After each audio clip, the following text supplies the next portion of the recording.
الحمد لله نحمده ونستعينه ونستغفره ونؤمن به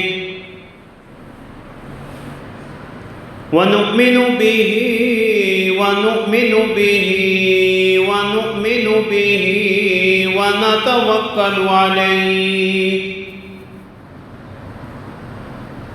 ونعوذ بالله من شرور أنفسنا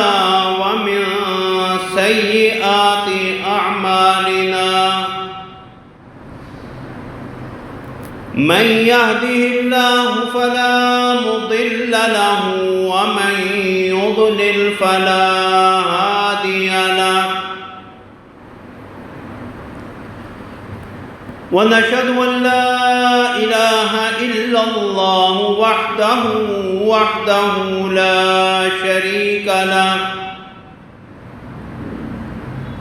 لا شريك له ولا نظير له ولا وزير له ولا مشير له ولا مثل له ولا مثال له ولا مثيل له ولا عديل له ولا نديم له ولا ضد له ولا ند له ونشهد أن سيدنا وسندنا وحبيبنا وحبيب ربنا وطبيب قلوبنا وقرة أعيننا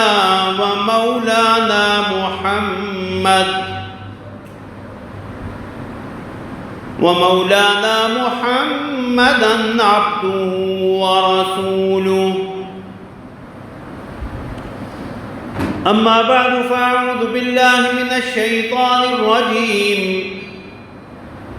بسم الله الرحمن الرحيم ومن يطع الله والرسول فأولئك مع الذين أنعم الله عليهم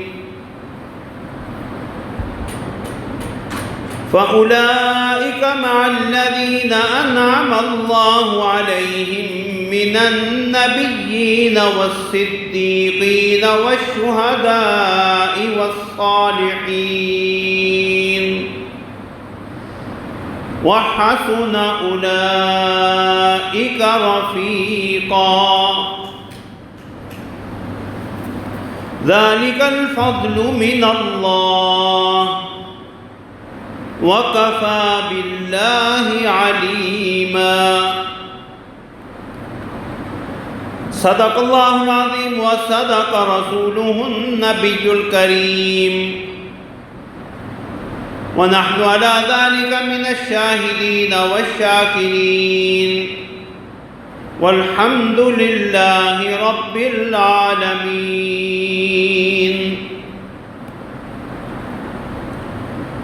اللهم صل على محمد وعلى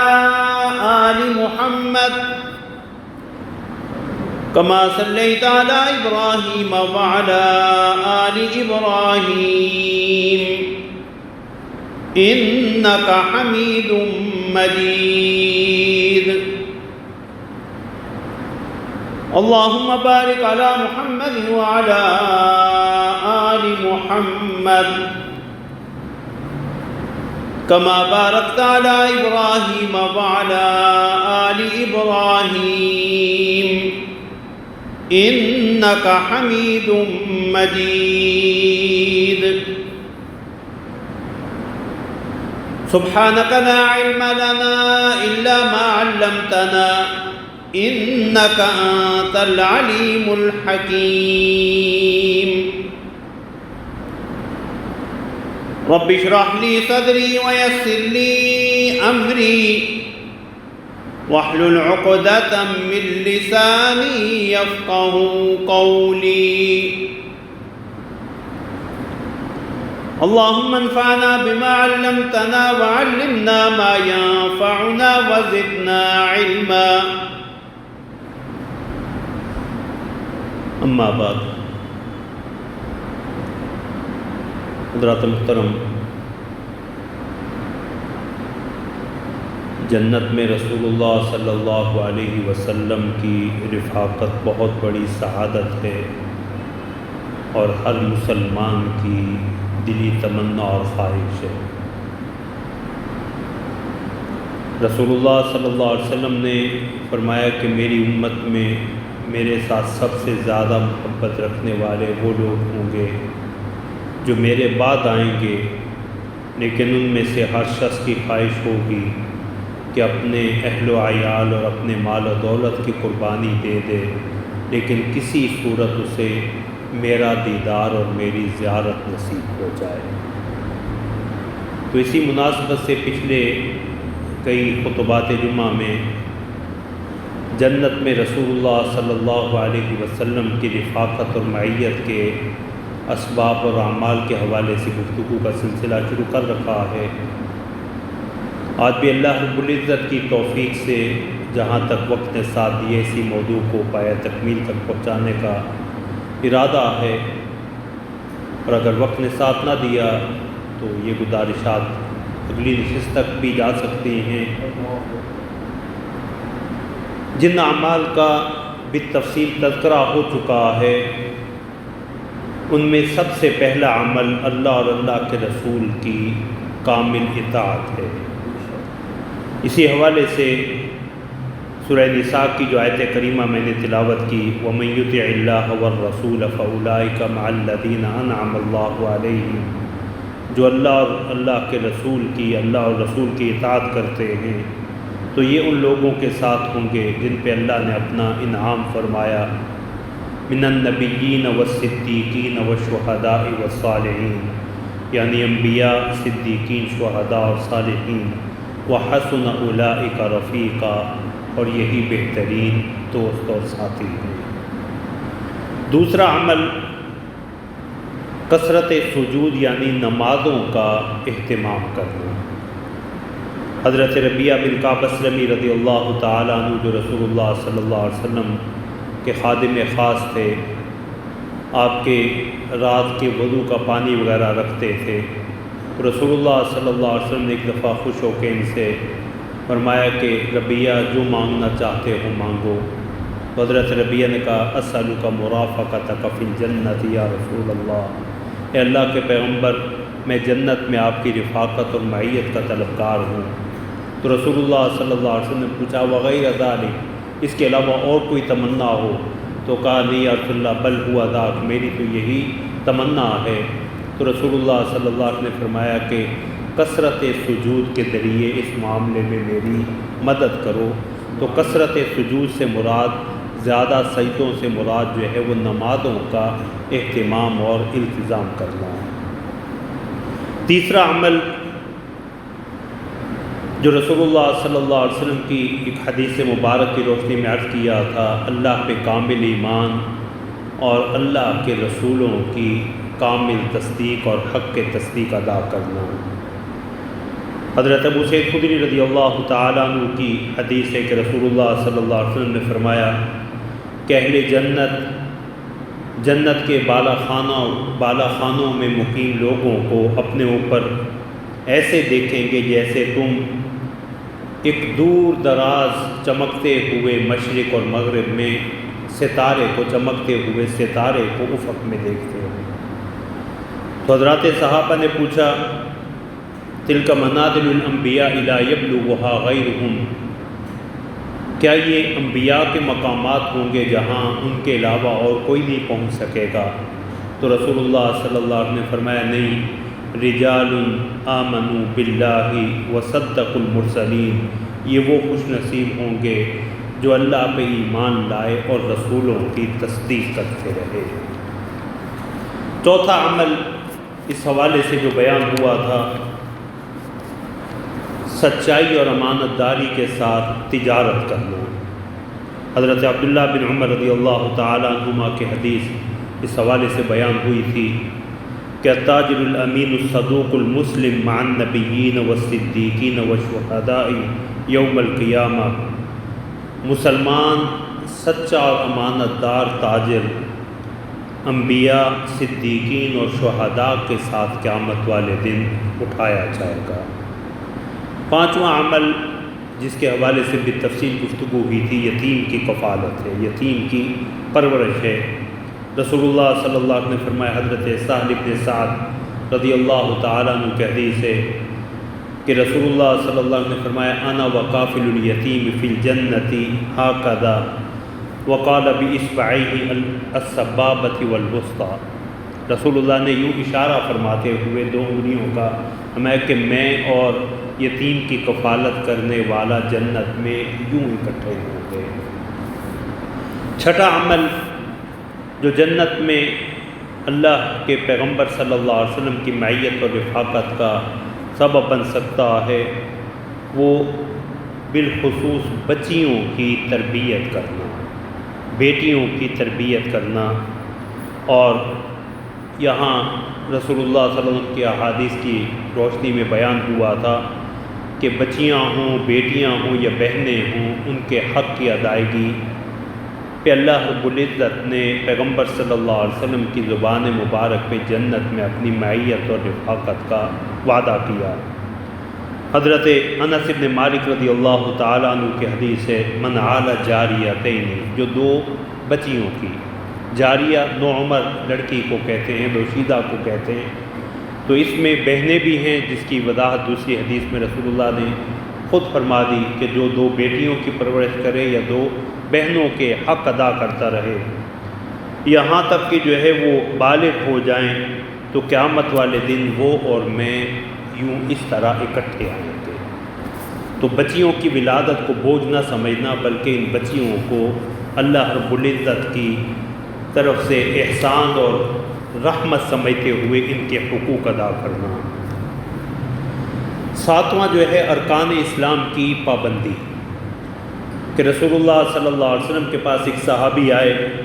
اور آ کے عرض کی، یا رسول اللہ، میں آپ پہ کامل ایمان بھی رکھتا ہوں، میں گواہی دیتا ہوں کہ اللہ کے سوا کوئی معبود برحق نہیں، آپ اللہ کے رسول ہیں، نمازیں بھی قائم کرتا ہوں، مال کی زکوٰۃ بھی ادا کرتا ہوں اور رمضان کے روزے بھی رکھتا ہوں۔ حج کا ذکر اس حدیث میں نہیں ہے، اس کی وجہ میں نے عرض کی تھی، حضرات محدثین نے لکھا کہ یا تو حج اس وقت فرض نہیں ہوا تھا یا حج اس صحابی پہ فرض نہیں تھا، کیونکہ حج صاحب استطاعت پہ ہے، تو انہوں نے اس لیے حج کا ذکر نہیں کیا۔ تو رسول اللہ صلی اللہ علیہ وسلم نے فرمایا کہ جو ان اعمال پہ زندہ رہا اور انہی اعمال پہ اسے موت آئی، تو وہ جنت میں قیامت والے دن جو ہے وہ میرے ساتھ ہوگا۔ تو رسول اللہ صلی اللہ علیہ وسلم نے اپنی دو انگلیاں جو ہے وہ اس سے اشارہ کر کے جو ہے فرمایا کہ جس کا ان اعمال پہ انتقال ہوا، کان مع النبیین والصدیقین والشہداء یوم القیامہ ہاکذا ونصب اصبعی، دو انگلیاں آپ نے اٹھا کے اشارہ کر کے فرمایا کہ جسے ان اعمال پہ موت آئی وہ قیامت والے دن انبیاء، صدیقین اور شہداء کے ساتھ ہوگا۔ لیکن اس حدیث میں ایک اہم شرط رسول اللہ صلی اللہ علیہ وسلم نے بیان فرمائی، ما لم یعق والدی، جب تک کہ اپنے والدین کی نافرمانی نہ کرے۔ معلوم ہوا کہ والدین کی نافرمانی اتنا سنگین امر ہے، اتنا بڑا گناہ ہے کہ اس سے بڑی بڑی نیکیاں جو ہے وہ ضائع ہو جاتی ہیں۔ آٹھواں عمل جس کے حوالے سے گزشتہ خطبہ جمعہ میں بالتفصیل گزارشات پیش کی تھیں، اللہ کے پیغمبر صلی اللہ علیہ وسلم کی اور اللہ کے نیک بندوں کی محبت۔ اس حوالے سے حضرت عبداللہ بن مسعود رضی اللہ تعالیٰ عنہ کی حدیث کا تذکرہ ہوا تھا، اسی ضمن میں اور روایات کا بھی۔ حضرت عبداللہ بن مسعود رضی اللہ تعالیٰ عنہ کی حدیث کا مفہوم یہ ہے کہ ایک آدمی رسول اللہ صلی اللہ علیہ وسلم کی خدمت میں حاضر ہوا اور آ کے کہنے لگے، رسول اللہ، اس آدمی کے بارے میں آپ کیا ارشاد فرماتے ہیں جو کچھ لوگوں سے محبت کرتا ہے لیکن اعمال میں ان کے پائے کا نہیں ہے؟ تو رسول اللہ صلی اللہ علیہ وسلم نے فرمایا، المرء مع من احب، آدمی اسی کے ساتھ ہوگا جس سے وہ محبت رکھتا ہے۔ تو اسی کو بنیاد بناتے ہوئے حضرت انس رضی اللہ تعالیٰ عنہ فرمایا کرتے تھے، کیونکہ دوسری حدیث میں آتا کہ ایک صحابی آئے اور آ کے پوچھنے لگے رسول اللہ صلی اللہ علیہ وسلم سے متی الساعہ، قیامت کب آئے گی؟ تو رسول اللہ صلی اللہ علیہ وسلم نے فرمایا ماذا اعددت لها، قیامت کا تو پوچھ رہے ہو، یہ بتاؤ تم نے قیامت کی تیاری کیا کی؟ تو وہ صحابی خوش نصیب تھے دعوی محبت میں، کہنے لگے یا رسول اللہ میرے پاس کوئی زیادہ نماز روزے زکوٰۃ نہیں ہے، صدقات نہیں ہیں، الا انی احب اللہ و رسولہ، ہاں اللہ نے ایک نعمت عطا کر رکھی ہے کہ میں اللہ اور اللہ کے رسول سے سچی محبت کرتا ہوں۔ تو رسول اللہ صلی اللہ علیہ وسلم نے فرمایا انت مع من احببت، قیامت والے دن تو اسی کے ساتھ ہوگا جس سے تو محبت رکھتا۔ اس لیے حضرت انس رضی اللہ تعالیٰ نے فرمایا کرتے تھے کہ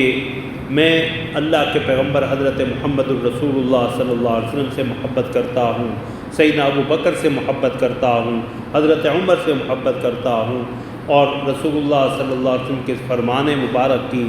روشنی میں مجھے امید ہے کہ اللہ رب العزت قیامت والے دن مجھے انہی کی رفاقت اور معیت نصیب فرمائیں گے۔ تو امام نووی رحمۃ اللہ علیہ نے اسی حدیث کی روشنی میں لکھا کہ اس حدیث سے پتہ چلتا ہے کہ نیک لوگوں کی، متقی، پرہیزگار، اہل خیر لوگوں کی محبت، وہ زندہ ہوں یا دنیا سے جا چکے ہوں، یہ بہت بڑی سعادت اور خوش نصیبی کی بات ہے جس پہ اللہ کے پیغمبر صلی اللہ علیہ وسلم نے جنت میں انہی نیک لوگوں کی معیت اور رفاقت کا وعدہ کیا۔ تو ان 8 اعمال کے حوالے سے بالتفصیل جو ہے وہ گفتگو ہو چکی ہے۔ 9واں عمل جس پہ رسول اللہ صلی اللہ علیہ وسلم نے جنت میں اپنی رفاقت اور معیت کا وعدہ کیا ہے، رسول اللہ صلی اللہ علیہ وسلم کی نصرت، آپ کی مدد فرمانا، آپ کا دفاع کرنا۔ رسول اللہ صلی اللہ علیہ وسلم کی مدد کرنا، آپ کا دفاع کرنا، آپ کے دین کا دفاع کرنا، آپ کی سنت کا دفاع کرنا، یہ سارے رسول اللہ صلی اللہ علیہ وسلم کے دفاع میں شامل ہیں۔ اس کی دلیل حضرات علماء نے رسول اللہ صلی اللہ علیہ وسلم کی وہ حدیث بیان کی ہے کہ غزوہ احد کے موقع پہ جنگ کے دوران ایک ایسا موقع آیا جب حضرت خالد ابن ولید جو اس وقت ایمان نہیں لائے تھے، انہوں نے پہاڑی درے کو خالی دیکھا اور اس درے کے پیچھے سے جو ہے حملہ کیا، جس سے مسلمان لشکر میں جو ہے وہ بے چینی اور بہت بڑا نقصان انہیں اٹھانا پڑا۔ حضرات صحابہ بہت سے شہید ہوئے، خود رسول اللہ صلی اللہ علیہ وسلم کے دندان مبارک شہید ہوئے، آپ کی پیشانی پہ زخم آیا۔ تو اسی جنگ کے دوران ایک مرحلہ ایسا آیا جب مشرکین نے رسول اللہ صلی اللہ علیہ وسلم کو گھیر لیا، آپ تنہا تھے اور رسول اللہ صلی اللہ علیہ وسلم کو مشرکین نے گھیر لیا۔ تو اس وقت رسول اللہ صلی اللہ علیہ وسلم نے فرمایا کہ حضرت انس بن مالک رضی اللہ تعالیٰ عنہ کی حدیث صحیح مسلم کی کہ غزوہ احد میں رسول اللہ صلی اللہ علیہ وسلم کو جو ہے مشرکین نے گھیر لیا، اور آپ کے ساتھ اس وقت صرف 7 انصاری صحابی تھے اور 2 قریشی تھے، 2 قریشی صحابی تھے۔ تو رسول اللہ صلی اللہ علیہ وسلم نے فرمایا کہ من یردہم عنا ولہ الجنہ، کون انہیں جو ہے وہ یہاں سے دور کرے گا، ہٹائے گا، تو اس کے لیے جنت کا میں وعدہ کرتا ہوں۔ کہ دوسری حدیث میں او ہوا رفیقی فی الجنہ،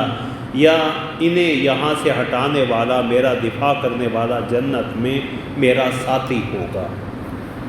تو رسول اللہ صلی اللہ علیہ وسلم کا یہ فرمان سننے کی دیر تھی،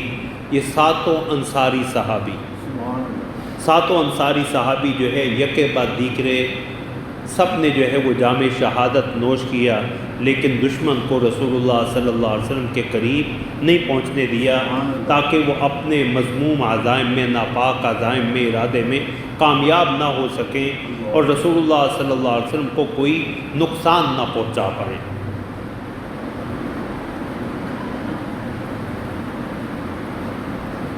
تو یہ 7 خوش نصیب صحابی، انصاری صحابی جو ہے وہ یکے بعد دیگرے رسول اللہ صلی اللہ علیہ وسلم کا دفاع کرتے ہوئے انہوں نے جام شہادت نوش کیا، یہاں تک کہ دشمن جو ہے وہ پسپا ہو گیا اور رسول اللہ صلی اللہ علیہ وسلم تک نہیں پہنچ سکا۔ تو اس موقع پہ رسول اللہ صلی اللہ علیہ وسلم نے اپنے ان 2 ساتھیوں سے جو قریشی صحابی بچ گئے رسول اللہ صلی اللہ علیہ وسلم کے ساتھ. فرمایا ما انصفنا اصحابنا، آج ہم نے اپنے ساتھیوں سے انصاف نہیں کیا. یعنی یہ اکیلے جو ہے وہ ہمارا دفاع کرتے ہوئے دنیا سے رخصت ہو گئے. تو رسول اللہ صلی اللہ علیہ وسلم کا دفاع کرنا، رسول اللہ صلی اللہ علیہ وسلم کی ذات کا، آپ کی سنت کا، آپ کی تعلیمات کا، آپ کے دین کا، یہ نصرت کے مختلف پہلو ہیں جو حضرات علماء نے بیان کیے. تو یہ بھی جنت میں رسول اللہ صلی اللہ علیہ وسلم کی معیت کا اور رفاقت کا سبب بنے گا. اللہ رب العزت نے قرآن کریم میں رسول اللہ صلی اللہ علیہ وسلم کے جو بڑے حقوق بیان کیے اور جسے کامیابی کی علامت اور سبب قرار دیا ہے سورہ اعراف میں، فالذین آمنوا بہ وعزروہ ونصروہ واتبعوا النور الذی انزل معہ فاولئک هم المفلحون. فالذین آمنوا بہ، جو آپ پہ ایمان لائے، وعزروہ، آپ کی تعظیم و توقیر کرتے رہے یا آپ کی تائید اور تقویت کا سبب بنتے رہے،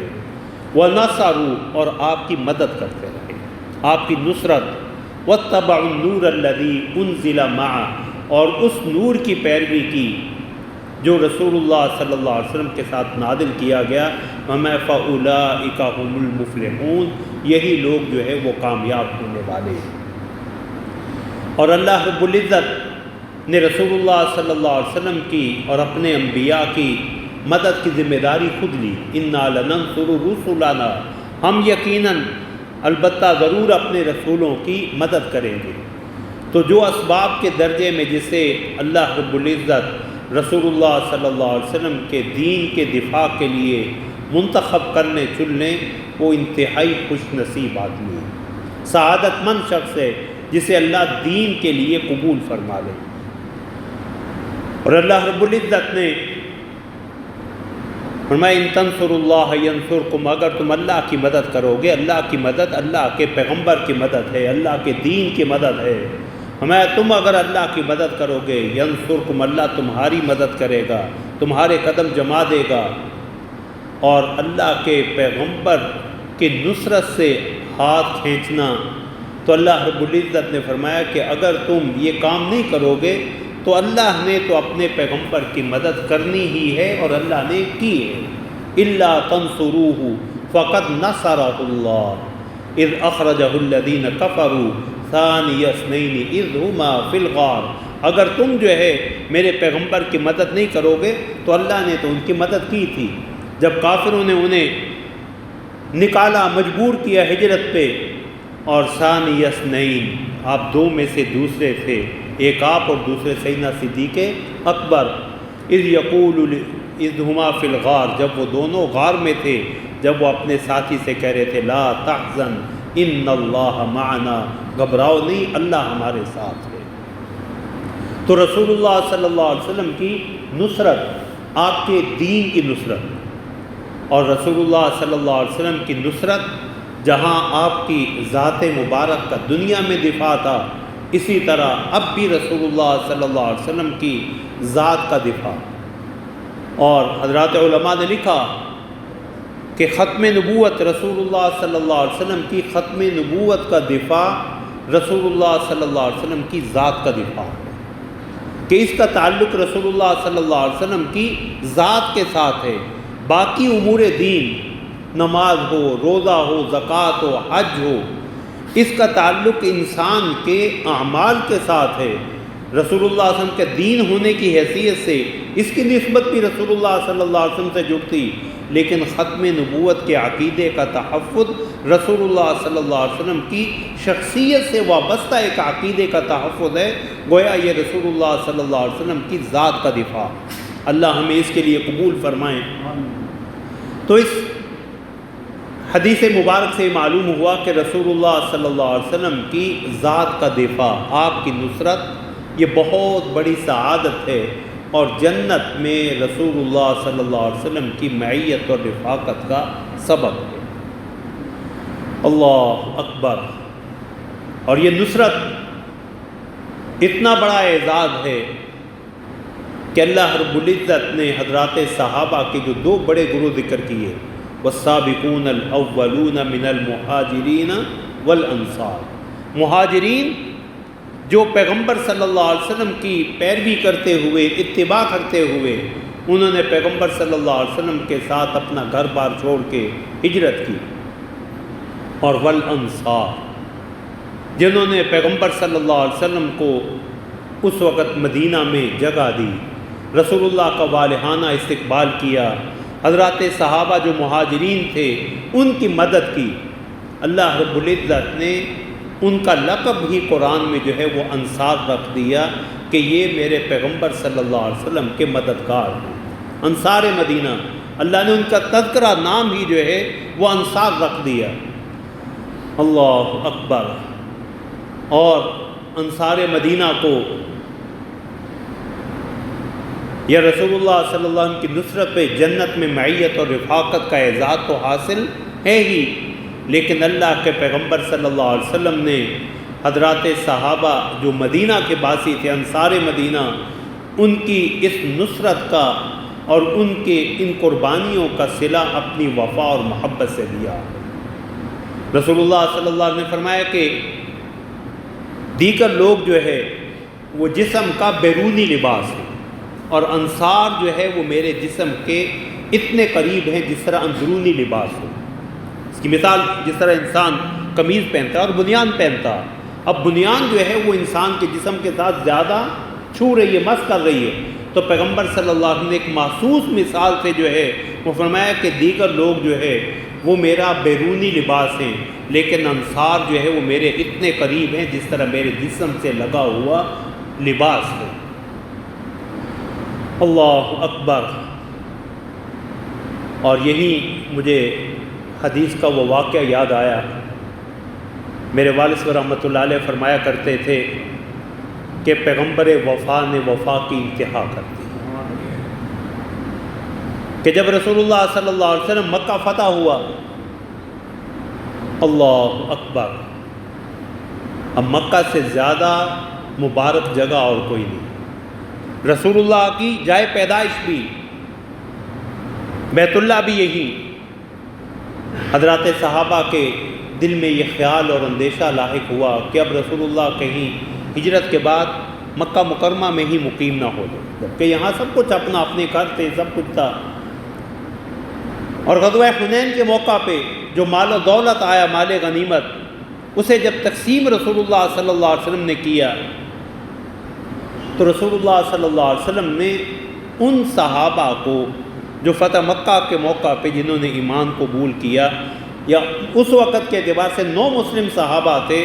رسول اللہ صلی اللہ علیہ وسلم نے ان کی دلجوئی کے لیے، تالیف قلب کے لیے انہیں مال غنیمت میں زیادہ حصہ دیا۔ اب بشری تقاضوں کے پیش نظر انصار کی زبان پہ یہ بات آ گئی کہ مشکل وقت میں قربانیاں ہماری تھیں، ساتھ ہم نے دیا، اور اب جب مالی وسعت ہوئی ہے تو رسول اللہ صلی اللہ علیہ وسلم نے ان لوگوں کو زیادہ نوازا۔ اعتراض نہیں تھا رسول اللہ کی تقسیم پہ، لیکن ایک بشری تقاضا تھا جو انہوں نے اپنے سامنے رکھا، اور حضرت سعد رضی اللہ تعالیٰ عنہ، سعد ابن معاذ رضی اللہ تعالیٰ عنہ، حضرت سعد ابن عبادہ رضی اللہ تعالیٰ عنہ، اللہ اکبر، یہ معاملہ لے کے رسول اللہ صلی اللہ علیہ وسلم کی خدمت میں حاضر ہوئے۔ یا رسول اللہ، انصار کے دل میں یہ بات آ رہی ہے کہ دین کے لیے ہجرت مدینہ سے لے کے اب تک، فتح مکہ تک، فتح طائف تک، فتح حنین تک قربانیاں ہماری زیادہ ہیں، اور مال و دولت کی تقسیم کے وقت ان 9 مسلم صحابہ کو جو ابھی کل مسلمان ہوئے فتح مکہ کے موقع پہ، انہیں آپ نے زیادہ دیا۔ تو رسول اللہ صلی اللہ علیہ وسلم نے حضرت سعد سے پوچھا، سعد تمہاری کیا رائے؟ حضرت سعد رضی اللہ تعالیٰ عنہ نے بڑا مؤدبانہ جواب دے، فرمایا ما انا الا من قومی، رسول اللہ میں بھی تو اپنی قوم کا ایک فرد ہوں، تو ان کے جذبات میں نے آپ تک پہنچا دیے۔ تو رسول اللہ صلی اللہ علیہ وسلم نے حضرات صحابہ کو اکٹھا ہونے کا حکم دیا۔ اللہ اکبر۔ اور پھر رسول اللہ صلی اللہ علیہ وسلم نے وہ خطبہ ارشاد فرمایا جس میں فرمایا کہ لوگ اگر میرے لیے بیرونی لباس کی حیثیت رکھتے ہیں تو انصار میرے جسم کے ساتھ جڑا ہوا لباس ہے۔ اور پھر فرمایا حضرات انصار کو مخاطب کرتے ہوئے کہ الا تحبون ان یرجع الناس بالاموال، کہ تم نے بالابل والبقر، حدیث کے مختلف الفاظ ہیں، وترجعون برسول اللہ، تمہیں یہ بات پسند نہیں کہ لوگ یہاں سے لوٹیں، کوئی مال غنیمت لے کے جا رہا ہو، کوئی جو ہے وہ بھیڑ بکریاں لے کے جا رہا ہو، کوئی اونٹ گائے لے کے جا رہا ہو، مال غنیمت میں سے جو اس کا حصہ بنا وہ لے کے جا رہا، وترجعون برسول اللہ، اور تم اللہ کے پیغمبر محمد الرسول اللہ کو ساتھ لے کے مدینہ جا رہے ہیں۔ تو حضرات صحابہ کہتے ہیں رسول اللہ صلی اللہ علیہ وسلم کا یہ فرمان آتا، حضرات انصار کی، انصاری صحابہ کی چیخیں نکل گئیں اور کہنے لگے بلا رضینا برسول اللہ، بلا رضینا برسول اللہ، ہم اللہ کے پیغمبر کے اس فیصلے پہ راضی ہیں، ہمارے لیے اس سے بڑی سعادت اور کیا ہوگی کہ محمد الرسول اللہ صلی اللہ علیہ وسلم ہمارے ساتھ مدینہ منورہ جائیں گے۔ تو رسول اللہ صلی اللہ علیہ وسلم نے ہجرت کے بعد بھی، فتح مکہ کے بعد بھی مکہ مکرمہ میں سکونت اختیار نہیں فرمائی، بلکہ مدینہ منورہ کو ہی ترجیح دی۔ یہ حضرات انصار کی دین کی نصرت کا صلہ تھا کہ پیغمبر صلی اللہ علیہ وسلم نے دنیا میں بھی انہیں اپنی معیت کا اور قیامت تک کے لیے جو ہے وہ انہیں اپنی معیت اور رفاقت کا جو ہے وہ شرف عطا کر دیا۔ اللہ اکبر۔ تو دین کی نصرت، دین کے لیے اللہ رب العزت قبول فرمائے۔ حضرات صحابہ نے پیغمبر صلی اللہ علیہ وسلم کی نصرت کے لیے، آپ کی ذات کی نصرت کے لیے بھی، اللہ اکبر، حبیب ابن عدی رضی اللہ تعالیٰ عنہ، رسول اللہ کا وہ صحابی، میں نے ختم نبوت کا ذکر کیا کہ یہ رسول اللہ صلی اللہ علیہ وسلم کی ذات کا دفاع ہے۔ مسیلمہ کذاب کے پاس قاصد بن کے گئے اور مسیلمہ کذاب نے سارے سفارتی آداب کو بالائے طاق رکھتے ہوئے انہیں قیدی بنا لیا اور انہیں پوچھنے لگا کہ اتشہد انی رسول اللہ، اس چیز کی گواہی دیتا ہے کہ میں اللہ کا رسول ہوں؟ تو حضرت حبیب بن عدی فرمانے لگے کہ لا اسمع کلامک، تیری یہ بات مجھے سنتی نہیں، تیری یہ بات مجھے سنتی نہیں۔ تو کہنے لگا تشہد ان محمد الرسول اللہ، اچھا اس بات کی گواہی دیتا ہے کہ محمد اللہ کے رسول ہیں؟ تو فوراً جواب دیا اشہد ان لا الہ الا اللہ و اشہد ان محمد الرسول اللہ، ہاں میں اس چیز کی گواہی دیتا ہوں کہ اللہ کے سوا کوئی معبود برحق نہیں اور محمد صلی اللہ علیہ وسلم اللہ کے رسول ہیں۔ تو انہوں نے کہا عجیب بات ہے، میں اپنی بات کروں تو گونگا اور بہرا بن جاتا، اور اگر میں محمد الرسول اللہ صلی اللہ علیہ وسلم کی بات کروں، تیرے پیغمبر کی بات کروں تو سنتا۔ اللہ اکبر۔ ایک ایک عضو جو ہے وہ کاٹنا شروع کیا، ایک بادو کاٹا، کہا اب گواہی دیتا ہے کہ میں اللہ کا رسول ہوں۔ حضرت حبیب نے پھر فرمایا اشہد ان محمد الرسول اللہ، میں تو رسول اللہ کی ختم نبوت کا علم بردار ہوں، میں تو ان کی نبوت اور رسالت کی گواہی دیتا ہوں۔ ایک ایک کر کے دوسرا بادو ٹانگ کاٹ دی گئی، ایک ایک عضو جو ہے وہ کٹتا رہا جب تک صحابی کے ہوش رہے۔ اس وقت تک صحابی کی حضرت حبیب ابن عدی کی زبان پہ ایک ہی جملہ تھا اشہد ان محمد الرسول اللہ، اشہد ان محمد الرسول اللہ، میں تو اس چیز کی گواہی دیتا ہوں کہ محمد الرسول اللہ صلی اللہ علیہ وسلم ہی اللہ کے نبی برحق ہیں۔ یہ دین کی نصرت جو ہے، اللہ اکبر۔ اور حضرات علماء نے لکھا کہ یہ دین کی نصرت جہاں رسول اللہ صلی اللہ علیہ وسلم کی ذات کا دفاع ہے، وہی آپ کی سنت کا دفاع بھی، آپ کی احادیث کا دفاع، آپ کے دین کا دفاع، آپ سے وابستہ تمام افراد اور متعلقین کا دفاع، یہ بھی رسول اللہ صلی اللہ علیہ وسلم کی ہی ذات کا دفاع۔ حضرات صحابہ کا دفاع بھی رسول اللہ کا دفاع ہے، اہل بیت کا دفاع بھی رسول اللہ کا دفاع ہے۔ امہات المؤمنین سے محبت اور ان کا دفاع اور ان کی نصرت بھی رسول اللہ صلی اللہ علیہ وسلم کی محبت اور ان کا دفاع، اور رسول اللہ صلی اللہ علیہ وسلم کی احادیث مبارکہ یہ بھی رسول اللہ صلی اللہ علیہ وسلم کی ذات مبارک کا دفاع۔ امام بخاری رحمۃ اللہ علیہ کون نہیں انہیں جانتا؟ قرآن کریم کے بعد اللہ رب العزت نے جس کتاب کو قبولیت عامہ اور شرف قبولیت بخشی وہ صحیح بخاری، امام محمد ابن اسماعیل البخاری، بخارا کے رہنے والے۔ اللہ اکبر! اللہ نے جو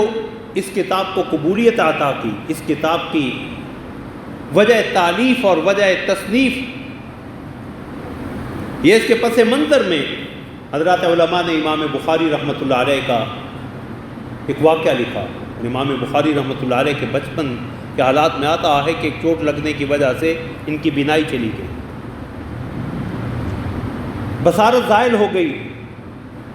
ماں نے منت مانی،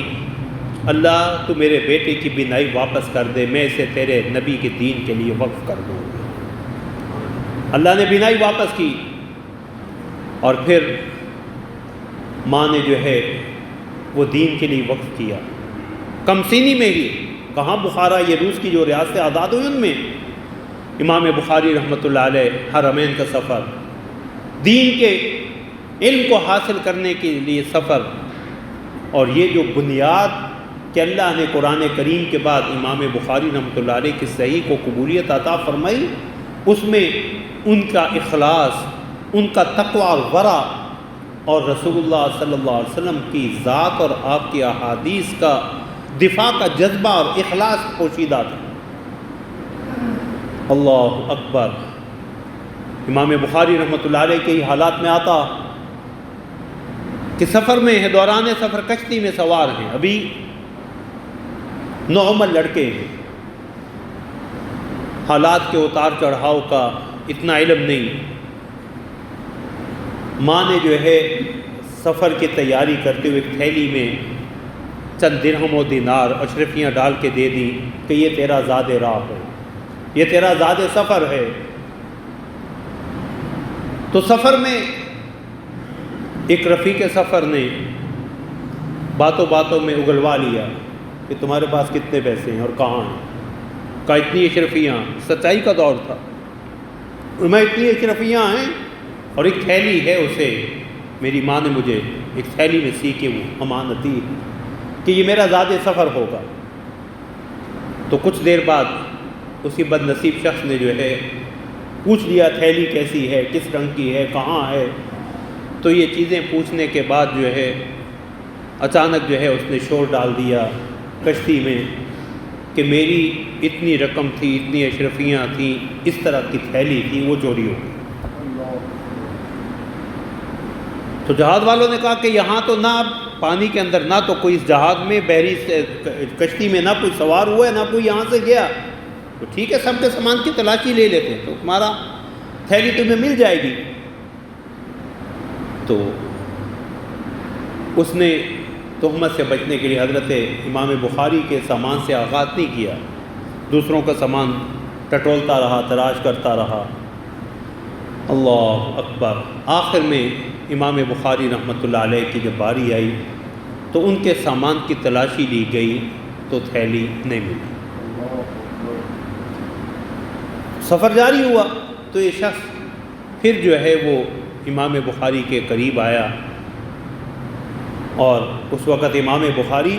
امام نہیں بنے تھے، بچپن میں یہ سچائی کی جو لگن تھی کہ جو شخص خود اپنا معیار اور اعتماد قائم نہ رکھ سکے اس پہ امت کا اعتماد کیسے قائم ہو سکتا تھا؟ تو وہ شخص کہنے لگا امام بخاری کے پاس آ کے کہ بیٹا تو نے میرے ساتھ جھوٹ بولا تھا، تیرے سامان میں تو کوئی اشرفیاں نہیں ملی، تو جو کہہ رہا تھا تیری ماں نے تجھے اتنی اشرفیاں دی ہیں، فلاں تھیلی میں ہیں۔ کہا میں نے جھوٹ نہیں بولا تھا، لیکن جب تم نے یہ شور ڈالنا شروع کیا میں نے اسی وقت ہی لوگوں کی نظر بچا کے وہ اشرفیوں کی تھیلی پانی میں پھینک دی۔ اللہ اکبر! کہنے لگا اس کی وجہ، کہنے لگے کہ اب تو جو نشانیاں بتلا رہا تھا وہ ساری تو مجھ سے پوچھ چکا تھا، اگر وہ تھیلی میرے سامان سے نکلتی تو بخاری کا محمد ابن اسماعیل پہ اعتماد لوگوں کا ٹوٹ جاتا۔ تو اللہ رب العزت نے امام بخاری رحمۃ اللہ علیہ کا یہ جو اعتماد، ان کی سچائی کی لگن، تو امام بخاری رحمۃ اللہ علیہ نے خواب دیکھا، جو میں نصرت رسول کے حوالے سے جو اصل چیز میں کہنا چاہ رہا تھا کہ رسول اللہ کی ذات کا دفاع، رسول اللہ کی احادیث کا دفاع بھی، آپ کے دین کا دفاع بھی، کہ خواب دیکھا کہ رسول اللہ صلی اللہ علیہ وسلم تشریف فرما ہیں، اور میں یعنی امام بخاری اپنا کہتے ہیں کہ میں محمد ابن اسماعیل جو ہے وہ انہیں پنکھی جھل رہا ہوں تاکہ آپ کے جسد اطہر تک جو ہے وہ مکھی نہ پہنچ سکے، مکھیاں اڑا رہا ہوں کہ تاکہ آپ کے جسد اطہر تک کوئی مکھی نہ آ سکے۔ اللہ اکبر۔ تو اپنے استاد محترم سے خواب ذکر کیا تو فرمایا اللہ رب العزت جو ہے تم سے رسول اللہ صلی اللہ علیہ وسلم کی احادیث کی حفاظت کا کام ہے، کہ حدیث کی حفاظت کا، کہ امام بخاری رحمۃ اللہ علیہ نے بیت اللہ میں بیٹھ کے یہ کتاب جو ہے وہ تالیف کی، اور غسل کر کے طہارت کا اہتمام کر کے حالت وضو میں یہ احادیث لکھنا، جس پہ امت کا بعد میں اتفاق ہوا کہ قرآن کریم کے بعد صحیح ترین کتاب جو ہے اصح الکتب بعد کتاب اللہ صحیح البخاری، کہ امام بخاری رحمۃ اللہ علیہ کی یہ کتاب قرآن کریم کے بعد بندوں کی تالیفات اور تصنیفات میں سب سے زیادہ صحیح کتاب، قابل اعتبار کتاب جو ہے وہ صحیح بخاری ہے۔ تو رسول اللہ صلی اللہ علیہ وسلم کی ذات کا دفاع، آپ کی احادیث کا دفاع، آپ سے وابستہ متعلقین کا، حضرات صحابہ کا، اہل بیت کا، امہات المومنین کا، اللہ کے نیک لوگوں کا، ان کا دفاع بھی، یہ دین ہی کا دفاع۔ اللہ اکبر۔ اور یہی مجھے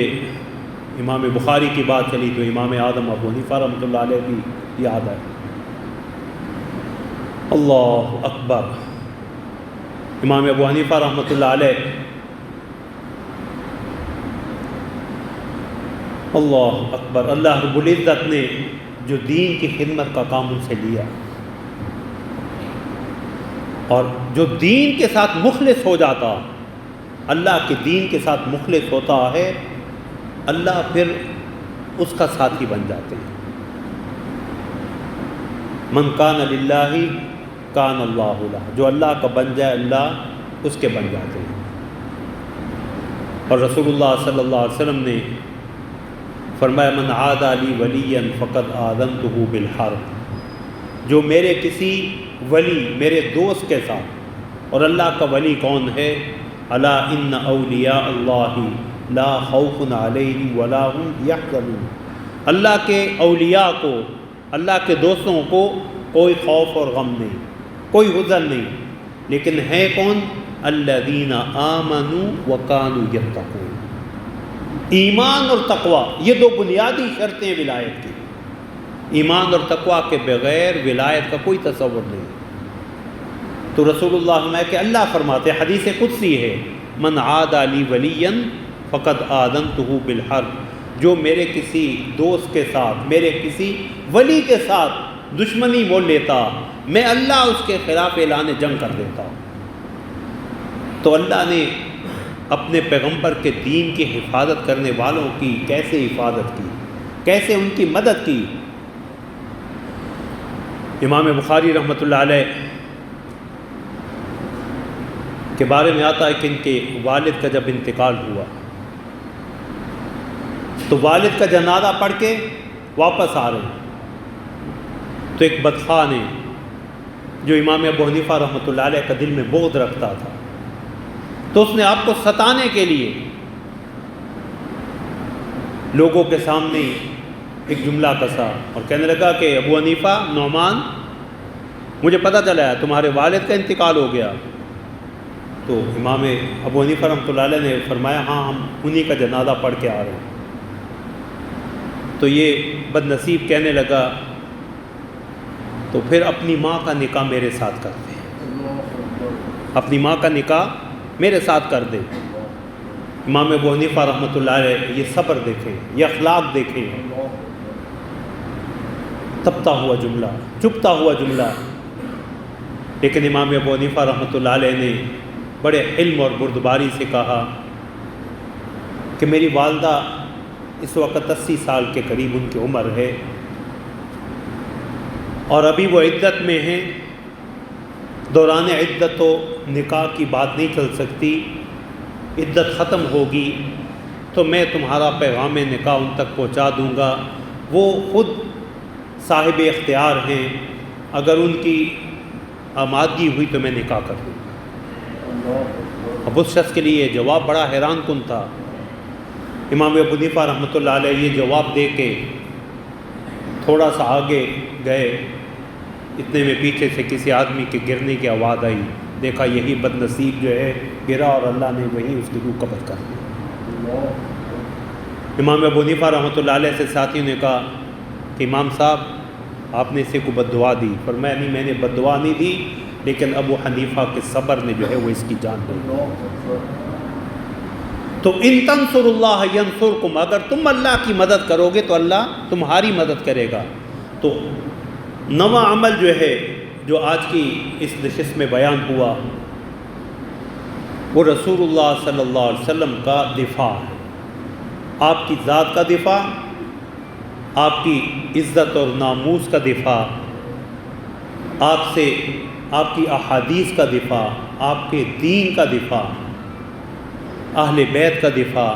ازواج مطہرات کا دفاع، صحابہ کرام کا دفاع، یہ ساری پیغمبر صلی اللہ علیہ وسلم کے دفاع کی مختلف صورتیں، اور حافظ ابن حجر رحمۃ اللہ علیہ نے تو اسے محبت کے لوازمات میں ذکر کیا، ہمیں کہ رسول اللہ صلی اللہ علیہ وسلم کے ساتھ محبت کے تقاضوں میں یہ ہے کہ رسول اللہ صلی اللہ علیہ وسلم کی مدد کی جائے، آپ کے دین کی مدد کی جائے، آپ کی سنت کے احیاء کی کوشش کی جائے، اور امر بالمعروف اور نہی عن المنکر، رسول اللہ جو بھلائی کی باتیں لے کے آئے اس کی ترویج کی کوشش کی جائے، اور رسول اللہ صلی اللہ علیہ وسلم نے جن برائیوں اور منکرات سے روکا ہے، نہی عن المنکر، ان برائیوں سے روکنا یہ بھی پیغمبر صلی اللہ علیہ وسلم کے ساتھ محبت کے تقاضوں میں سے ایک تقاضا۔ تو رسول اللہ صلی اللہ علیہ وسلم کا دفاع، جس کی بنیاد وہ غزوہ احد کے تناظر میں حضرات صحابہ 7 انصاری صحابہ کا یکے بعد دیگرے رسول اللہ صلی اللہ علیہ وسلم کا دفاع کرتے ہوئے جام شہادت نوش کرنا، اور رسول اللہ صلی اللہ علیہ وسلم کا یہ انہیں خوشخبری دینا کہ یہ جنت میں ہوں گے یا جنت میں جو ہے وہ میرے ساتھ ہی ہوں گے۔ اور اللہ رب العزت نے سورہ اعراف میں جو پیغمبر کے حقوق بتلائے ان میں بھی فالذین آمنوا بہ وعزروہ ونصروہ واتبعوا النور الذی انزل معہ اولئک هم المفلحون، حقیقی کامیابی کی شرطیں یہ ہیں، پیغمبر صلی اللہ علیہ وسلم کے ساتھ ہمارے تعلق کی اہم بنیادیں یہ ہیں، فالذین آمنوا بہ، آپ پہ کامل ایمان، فالذین آمنوا بہ وعزروہ، آپ کی تعظیم و توقیر یا آپ کی مدد، ونصروا، آپ کی نصرت، واتبعوا النور الذی انزل معہ، اس نور ہدایت قرآن کریم کی پیروی جو آپ کے ساتھ نازل کیا گیا، اولئک هم المفلحون، یہی لوگ کامیاب ہونے والے ہیں۔ اللہ ہمیں عمل کی توفیق عطا فرمائے۔ اللہ نے توفیق دی تو انشاءاللہ یہی موضوع اگلے جمعہ بھی چلے گا۔ اللہ رب العزت ہمیں عمل کی توفیق عطا فرمائے۔